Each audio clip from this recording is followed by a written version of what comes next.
Good morning, or depending on when you're watching this, good afternoon, good evening, or good night. My name is Ross, and as always told, out of Voice of Radio.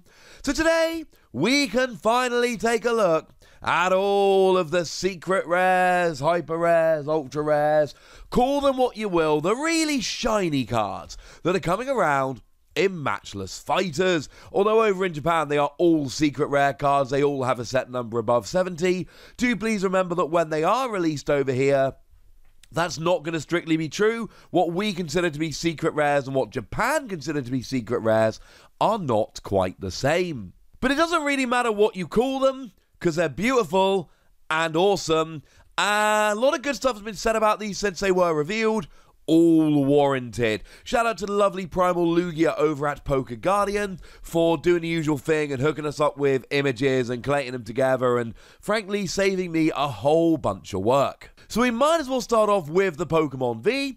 If we have a look at Blaziken V, we've got the regular version, which we've seen before, and then we've got the full art version. Full art version, of course, different artwork and all of that good stuff.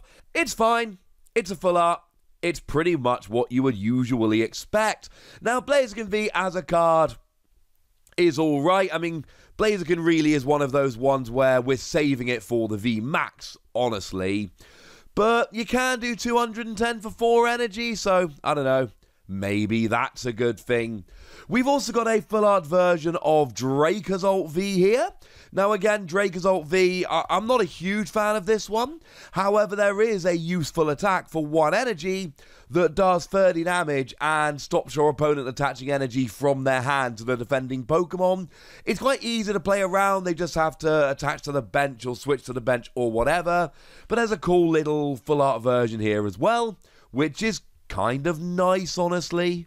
Now, the Galarian Bird Trio, we're not going to spend a huge amount of time talking about. We have talked about them the other day, but I do just need to remind you about those cards. I went into a bit more detail when I did the video the other day, but we've got regular Articuno, full art Articuno, and the wonderful alternate art where he's all in a psychic bubble and that's all brilliant.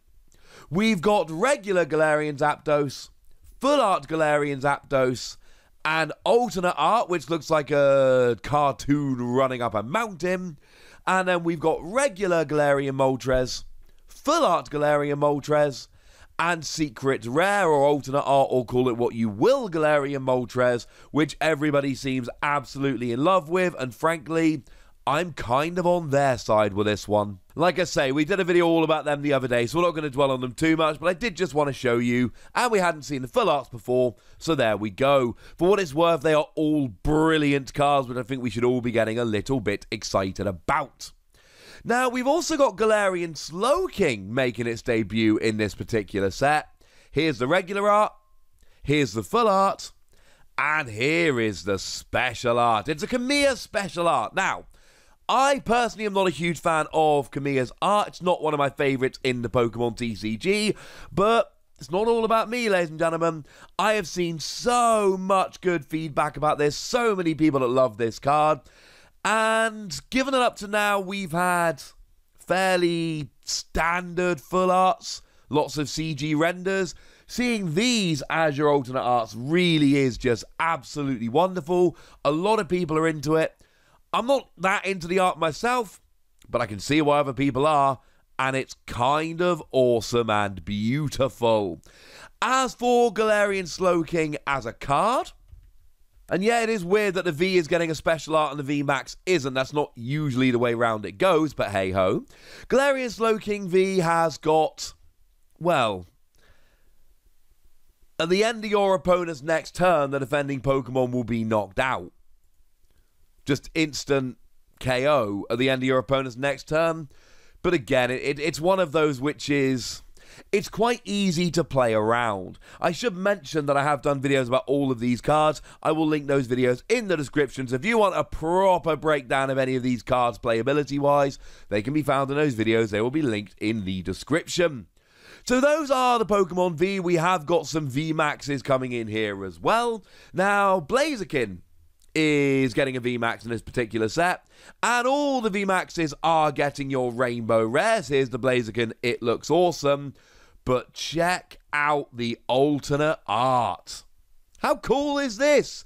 You will notice that Blaziken is, of course, a Rapid Strike Pokemon, and on the roof of this tower, you have got the Inteleon line that are Rapid Strike Pokemon, and a Zangoose that, has seen better days, I think would be the very polite way to put it. And remember that Zangoose in this set is also a Rapid Strike Pokemon. Now, Blaziken VMAX, I'm a little bit more in favour of here, playability-wise. We've got, well, 2 energy, 130 damage, but you get to attach an energy from your discard pile to up to 2 of your benched Rapid Strike Pokemon. And that's for 2 energy, so it's pretty easily paid. So this one, yeah, colorless energy, cheap attack, accelerates energy, hits fire weakness. I think Blaziken VMAX is a very cool card. And I do kind of dig the alternate art here. I'm not entirely sure why Blaziken is so much bigger than the tower, but I don't think it particularly matters, honestly, ladies and gentlemen. Now, the other VMAXs are just coming through as Rainbow Rares. So we've got Dracozolt here that has got the regular and then, of course, the Rainbow Rare. Dracozolt VMAX, I'm not a huge fan. 4 energy, 200, and then the first attack there is exactly the same as Galarian Stunfisk. If you damage it the following turn, you got to take 12 damage counters. But Galarian Stunfisk hasn't seen a huge amount of play, and that's a basic 2-prize Pokemon. I'm not entirely sure why it would be so much better on an Evolve 3-prize Pokemon. I am aware that with 330 HP you'll survive more hits, but I still don't think that's a particularly great reason to play the card. I'm sorry, ladies and gentlemen. I'm a bit down on Dracozolt VMAX. I don't think it's a bad card. I just think it's very uninspiring. Now, Slowking gets a VMAX, which means that Slowking gets a Rainbow Rare as well. Like I say, there was an alternate art for the V, but not the VMAX.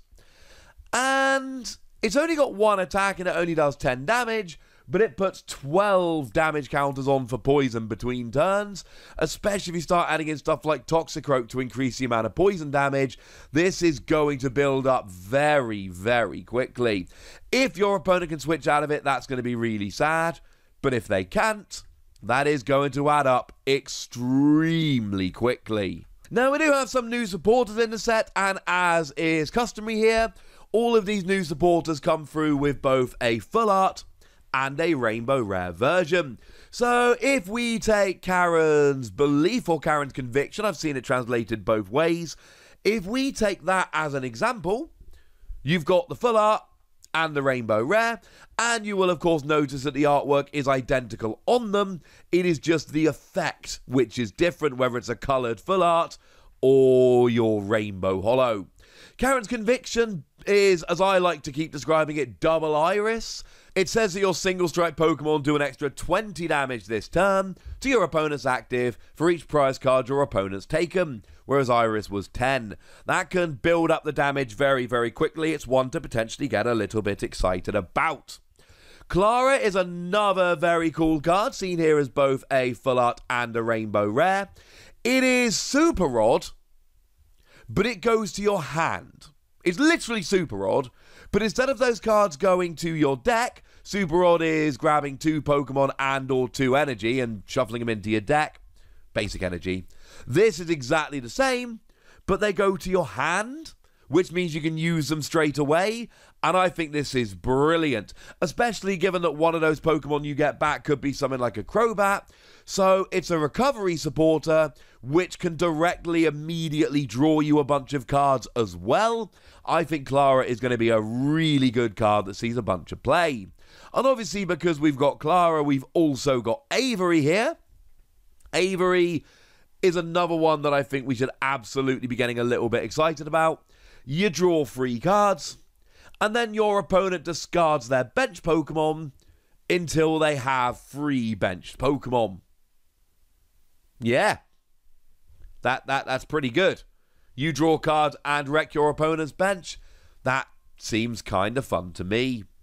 And then we've got Brawly. That is our Rapid Strike supporter for this particular set.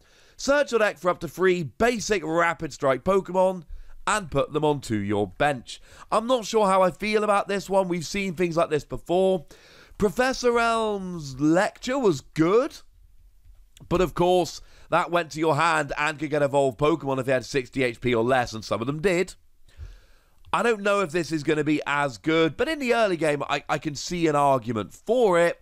I just don't know how good it's going to end up being. It's certainly my least favourite of the 4 supporters we're looking at here. So with the Vs and VMAXs and supporters looked at, we need to go, well, hang on a second, there's always some gold cards, and there are, including Gold Snorlax. I love Gold Snorlax. Look how cool he is. And I love me some Snorlax generally. So if you're going to come along and give me some lovely Gold Snorlax, I am going to be very, very much in favour.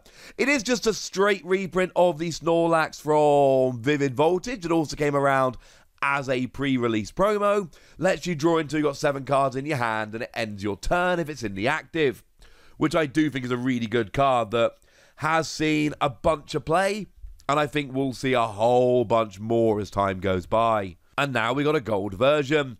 It is customary to get a gold Pokemon from a previous set. That's what we're getting here. There are also a couple of gold item cards which I think are going to be very good, including Fan of Waves. Now remember that Fan of Waves it's technically a Rapid Strike card, but it's basically a Rapid Strike card in name only. Anyone can use it, and it's an item card that gets rid of a special energy. Now it puts it to the bottom of your opponent's deck. It doesn't discard it or lost zone it like item cards have in the past, but it still gets rid of it. They still don't have access to use it. That's a cool thing. It's going to see a bunch of play. We've then got Pot of Vitality, although I think they actually translated that ever so slightly differently, didn't they? They called it Urn of Vitality. All I know is it shuffles up to 2 single strike energy cards from your discard pile into your deck, and we generally don't have recovery for special energy, so this becomes an absolutely ridiculous card that a whole bunch of people are going to want to play. And then we got Fighting Energy. Now, every so often, Pokemon decide to print gold energy cards. It's just something that they do. Last time around, they were doing it in the Sun and Moon era. We got a gold Fighting Energy in Guardians Rising. And although we've had a bunch of secret rare energy since they've all been special energy, the last secret rare gold basic energy we had was water energy in Crimson Invasion. So the early part of Sun and Moon, we had all of the basic energy coming around as gold. We haven't seen them since. Is this going to be the start of a new run? Almost certainly. Remember, this is a mini set in Japan, hence why we only get one. Sword and Shield 6 is a double set over in Japan. It is Silver Lance and Jet Black Poltergeist. So it is overwhelmingly likely, as far as I'm concerned at least, that we're going to be getting 1 secret energy in each of those, and then 1 per Japanese set moving forward, which means it'll look like there's about 3 in every English set. I'm going to do a video more about this in the future, where we really break into it, but for now, all you need to know is there are going to be more secret rare energy. I feel pretty confident about that. Maybe the fact that both the Urshifu are fighting type means this is the only one we'll ever get, but I don't believe that for a second.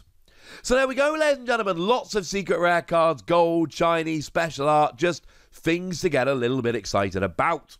But now I want to hear from you guys, and I want to know which of these you are the most excited about. So let me know in the comment section, would ya? Go nuts! Be nice.